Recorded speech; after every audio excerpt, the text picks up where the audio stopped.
Everybody, it is Friday, June the 21st, 2024. It's a Friday.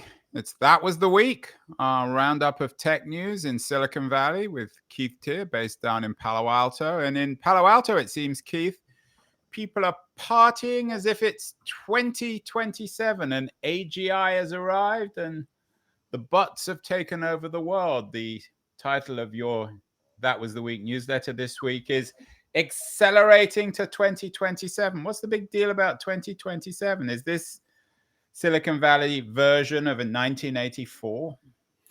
Well, 2027, it seems, has become the default year by which the pontificators about AI are claiming that we will have superintelligence, which is a new phrase. And interestingly, the author of the main essay this week talks about 2027. So does pretty much everyone who responds to him. And superintelligence is even in the name of the new company that Ilya, whose second name I'm not going to try and pronounce. Yeah, I can pronounce him. We'll put him up. Ilya Sutskever, who was OpenAI's former chief scientist, and I think one of its co-founders, launched a new company. So what's his new company called?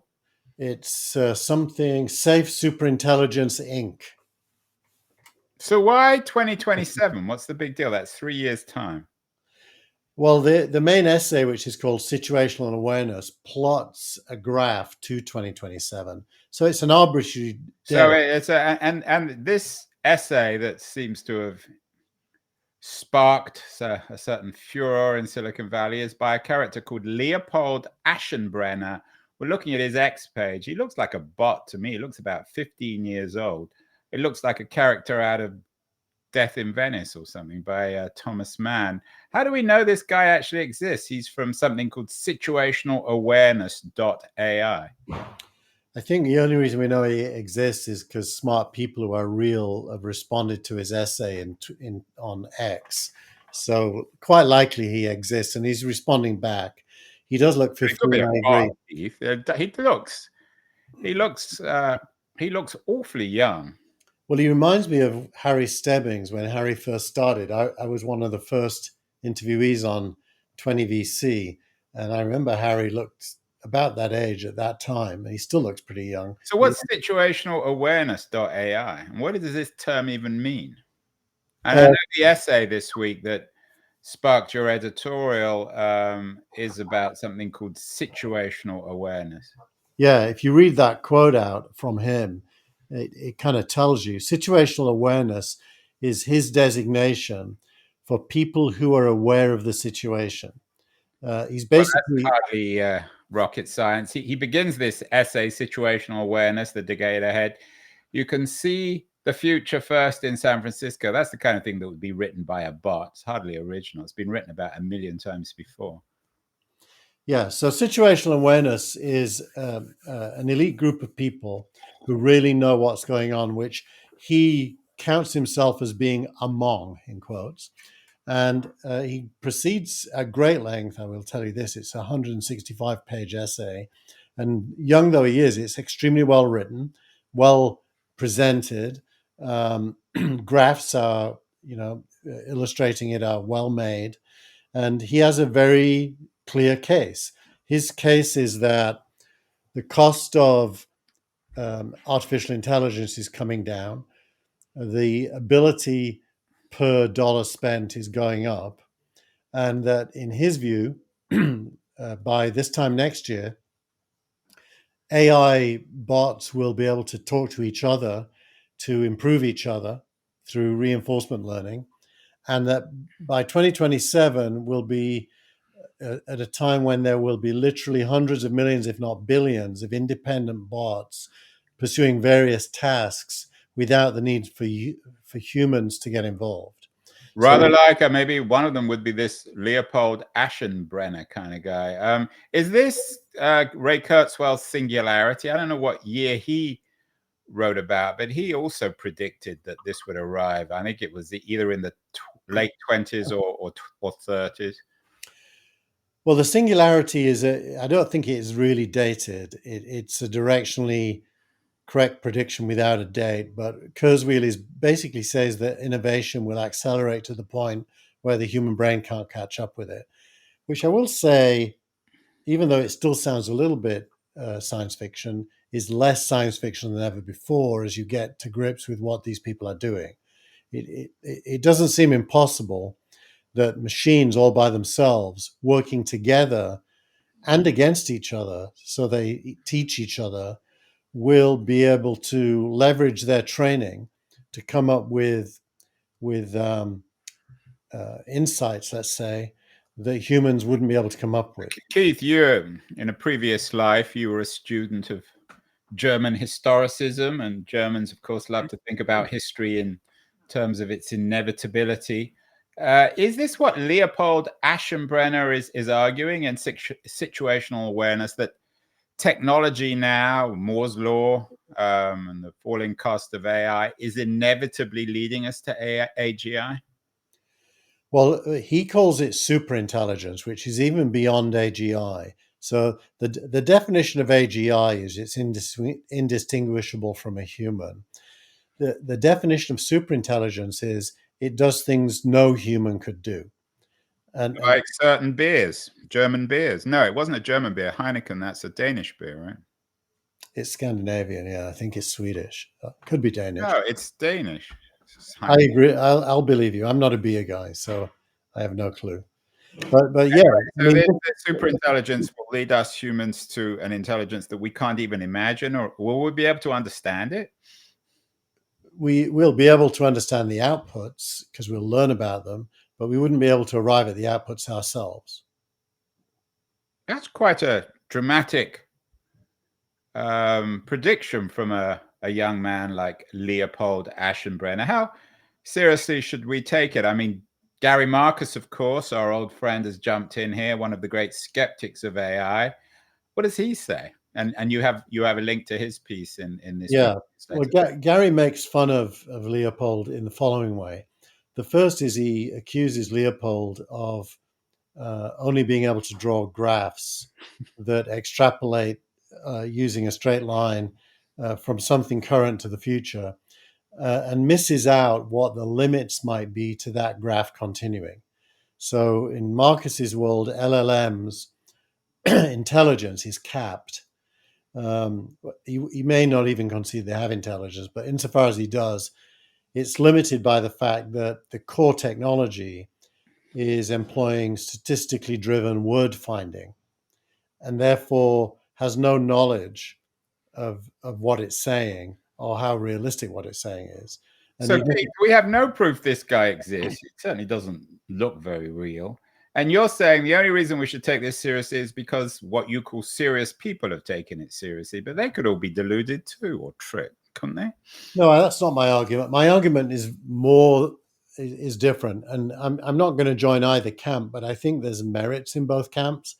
Not to become Leon Trotsky here, that always try to find the middle ground, but basically, Leopold is right. He wasn't a middle ground kind of fellow, was he, Keith? He actually was in the context of the history of the Bolshevik Party, but we won't get into that. We certainly won't. So basically, Leopold is right that LLMs already do things that logically they shouldn't be able to do given the limits of the technological stack. The fact that an LLM can write code and the code can run doesn't follow from the fact that it's merely a statistical word choosing engine. So it is quite remarkable that at scale, and this is something Ilya says in various videos this week, these LLMs are surprisingly good at lots of things. And surprisingly is the key word. You wouldn't logically predict they could do that, but they can.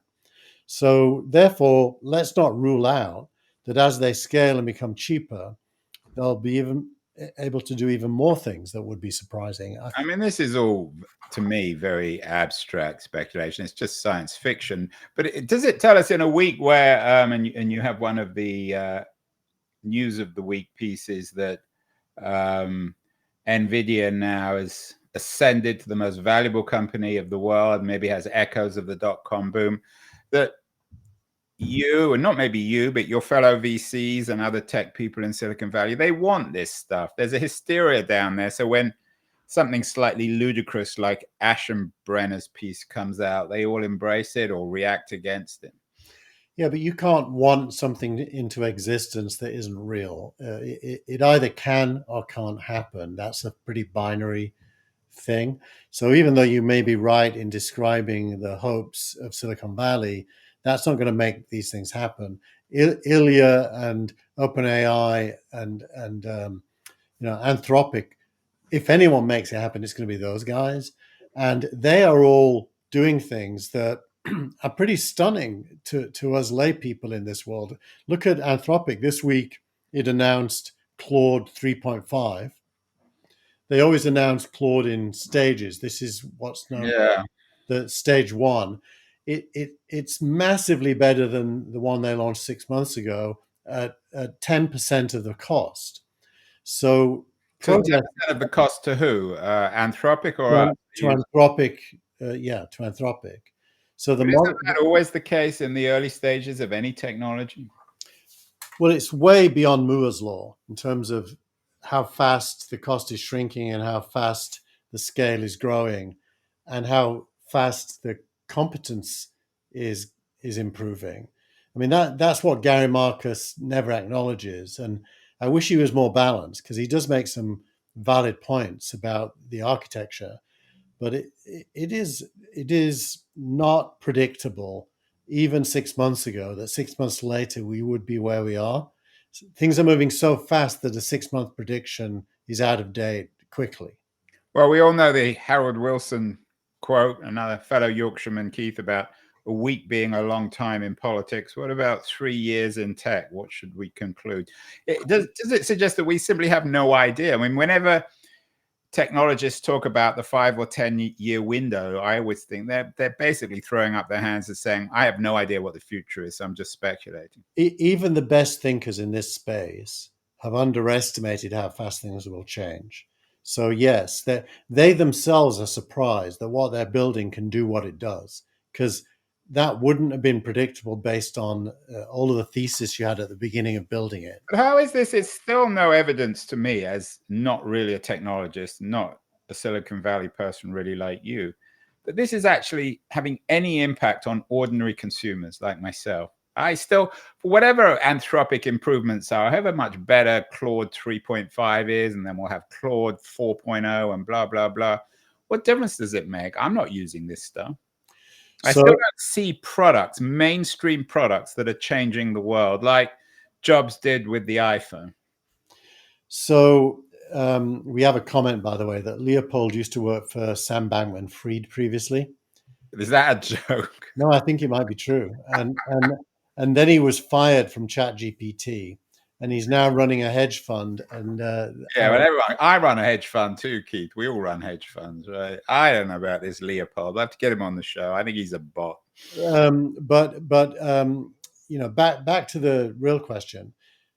Look, if superintelligence happens, the paper he wrote, which we can take with a pinch of salt, but I don't think you can take the ideas with a pinch of salt, claims that national security itself will be at risk because governments will have access to superintelligence that can do things humans can't do. And he posits a competition between China and the USA. That is he just a bit of a cold warrior? Is this just an excuse to bash the Chinese again? You're not a China basher, are you, Keith? You're a globalist.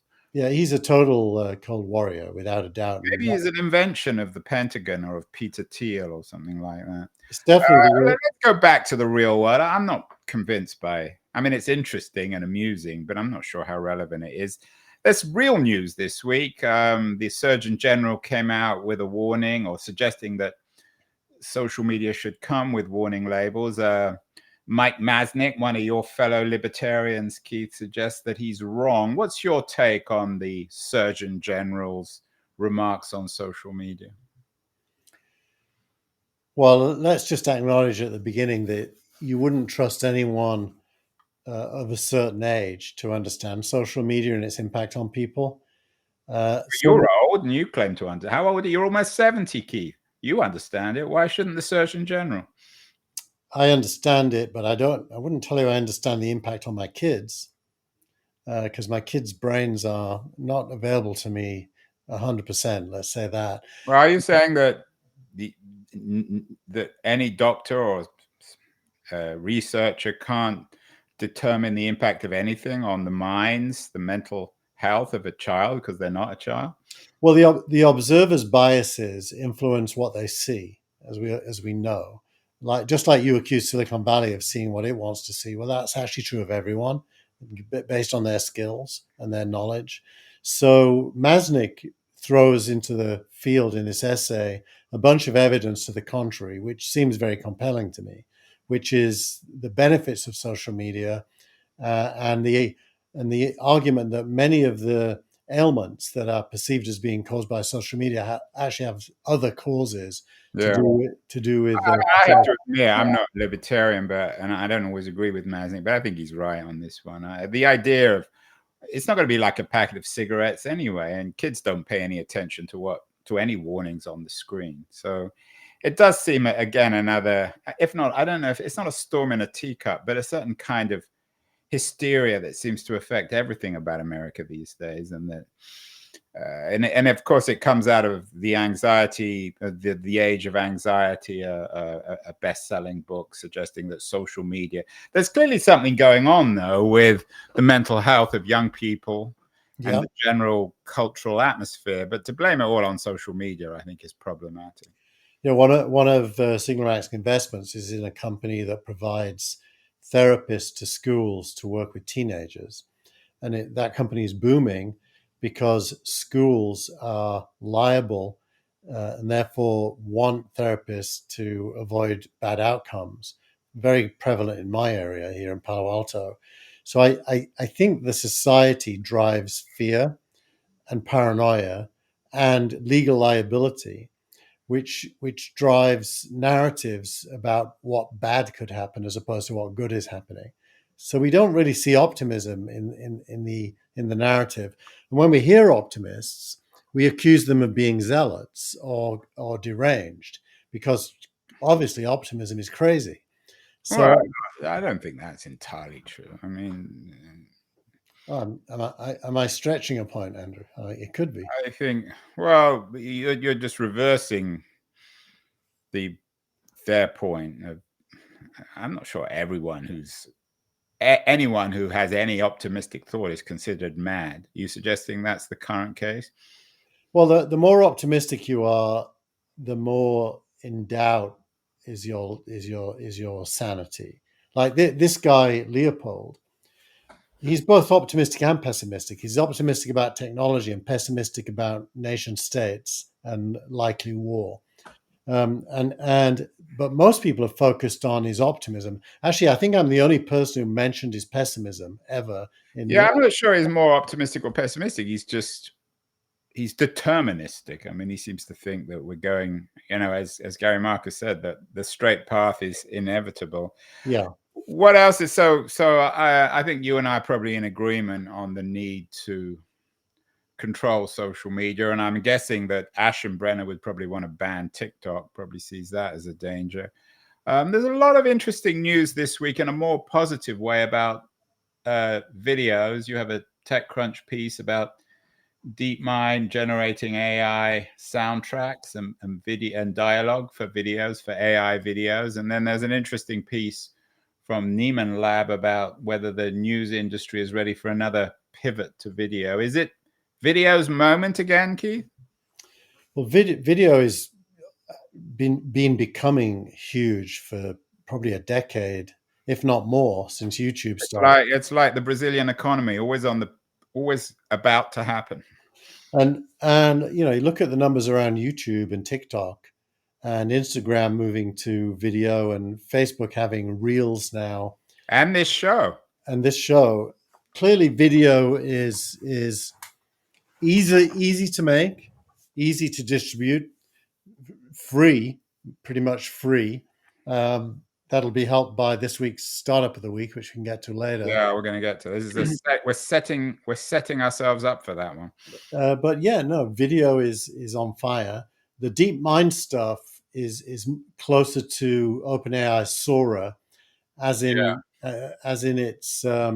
it's really about the creative arts and producing content using AI for the creative arts. And DeepMind's a serious, very focused, on specific task kind of an AI company, as opposed Although to you never seem to think much of Google when it comes to AI. You think they're trailing behind OpenAI. And DeepMind is, of course, owned by Google. Yeah, but DeepMind is ahead on the things it focuses on. You can't really compare. The video of the week this week, there's a debate about the future of generative AI, and the woman in that debate is very thoughtful about explaining the difference between generative AI and it's not the video of the week, but it is a video. It's the Yeah, you got Danny Rimmer on 20VC video. yeah, it's the video about expanding the universe of generative models. That's a video. But I mean, if DeepMind have their way, will we have AI that will be able to produce this without you and I actually having to be in the room? Yeah. We can just program it. Whoever is the creator can use it to program music and dialogue, basically. So we might even be able to create Leopold Aschenbrenner. Maybe we should create him as a guest. Somebody should make him. Yeah, that would I think be someone has, Keith.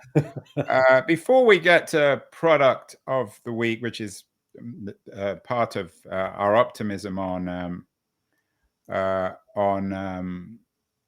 future of video, there is one rather sad note, Keith. You were one of the early adopters of the Vision Pro, and Apple has suspended work on it. Does this acknowledge it? Is this Apple's acknowledgement that this product is a bit of a failure? Well, if you really look into this article, what it's saying is the next version is going to be a cheaper version. Well, that's pretty inevitable. As opposed to an upgrade to the current version. And the current version is super expensive. So but how much do you spend? $4,000? Roughly, I think. I mean, you're a seriously rich Silicon Valley tycoon, but I mean, why would anyone actually spend $4,000 on a virtual reality headset? To understand it and what's possible. And now you've understood it and what's possible. What's your conclusion? Is this a real product or not? It's only a real product in a solo consuming world. That is to say, it's so isolating that it's only good for things that you do on your own. Watching videos is a clear example of that. Reading is a decent example. That's a solitary sort of thing. I'm not going to make any vulgar jokes on that one. Is it more real than Leopold Aschenbrenner, do you think? They're both talking about things that are real, but Aschenbrenner is extrapolating. If you did an Aschenbrenner on the Vision Pro, you'd basically be wearing a pair of glasses like mine, and the whole world would be available as a 3D mesh in front of your eyes as well. You'd be surrounded by Leopold Aschenbrenner. It'd be like reading a Thomas Mann novel. And but more positively, you've given Startup of the Week. I'm not sure. Have you given it to Apple or to somebody else or to the iPad? It's to Final Cut Pro. Which, of course, is the Apple software for making movies. Correct. And what they've released this week is a free iPhone camera app called Final Cut Camera. Yeah. So if you have 3 iPhones in the house and an iPad, you could create a 3-camera broadcast from the 3 iPhones, and suddenly go from single camera video like we're doing on both ends to multi-camera video on both ends. So they've more or less made a TV studio free. Well, that's a little bit of an exaggeration. I mean, the quality of the video and the audio is not of television standard. Have you tried it? No, it actually is, Andrew. It is. It's digital video and audio, and it's raw quality if you want it, ProRes. It's super high quality. So what does that suggest for all these expensive Canon and Sony cameras? You will be able to still use them because, for example, I'm using a Sony camera with a great lens. The lens is about a meter away from me, but it can zoom. If I was using my iPhone, I could roughly create the same effect. It wouldn't be as good, So the cameras still are a notch above, but super expensive. I mean, my camera here costs as much as an Apple Vision Pro. So, an iPhone I've probably already got, so there's no additional cost. I do think people are going to start using iPhones as cameras for live broadcasts now that this is out.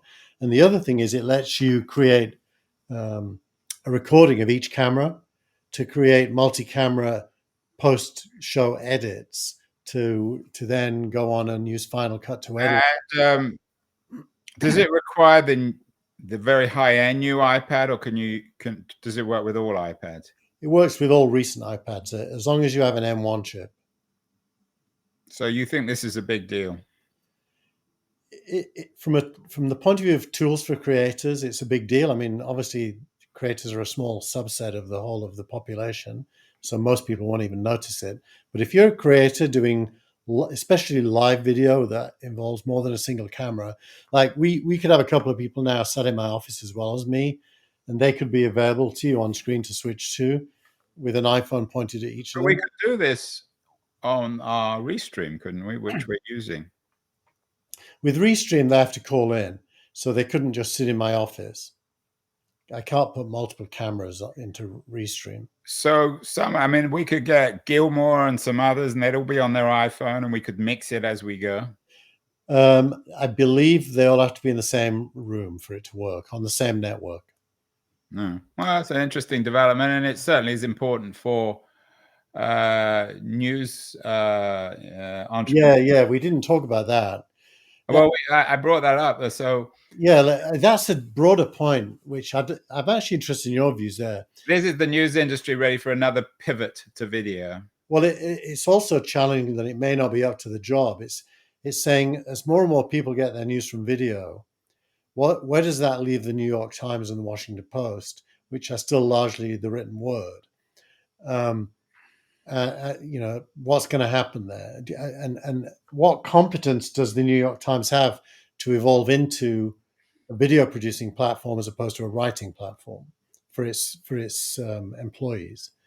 So I think there's some big issues there. Neiman Labs, by the way, is always. What about video networks like CNN, who aren't doing very well, of course? CNN, interestingly enough, they are more and more using YouTube, and TikTok, doing short pieces pushed into those environments for free.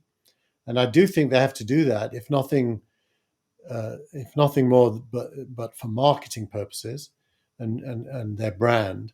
But they don't engage an audience because they don't really know how to use video to engage an audience, because ultimately news is not very engaging unless something big is going down. And then people switch on their cable. So it really, again, is another reason why you should be bullish on YouTube, because that's the perfect platform for all this, isn't it? Yeah. Well, that's the stuff. So we're giving it to Final Cut Pro, not to Apple, although Apple is the parent company of Final Cut Pro. You don't even use Final Cut Pro. What software do you use? I recently have been using DaVinci Resolve from Blackmagic, which I like a lot better. But we've got a comment from cinematographers saying Thomas Mann. Should that be Thomas Mann with two N's? I think it should. Yeah, Death in Venice plot.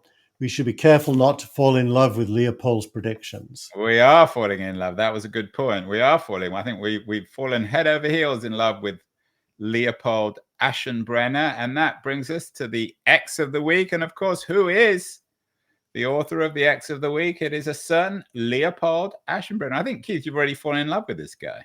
Well, I thought I should put it in as tweet of the week so people can click on it and go and look at the responses. Yeah, I mean, what he said in this post was virtually nobody is pricing in what's coming in AI. I wrote an essay series on the AGI strategic picture from the trend lines in deep learning and counting the OOMs to the international situation, and the project sounds a bit science fictional, a bit peculiar.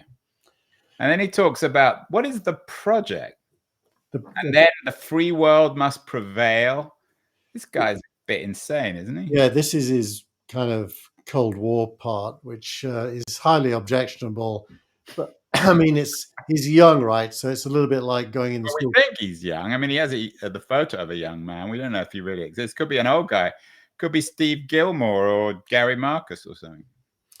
But clearly, nation states dominate the globe, and they are all going to be rushing to try to use artificial intelligence in a military context. There's no doubt that's true. Well, they're already using it. They're already using it. They're going to use it more, and it's going to get more powerful.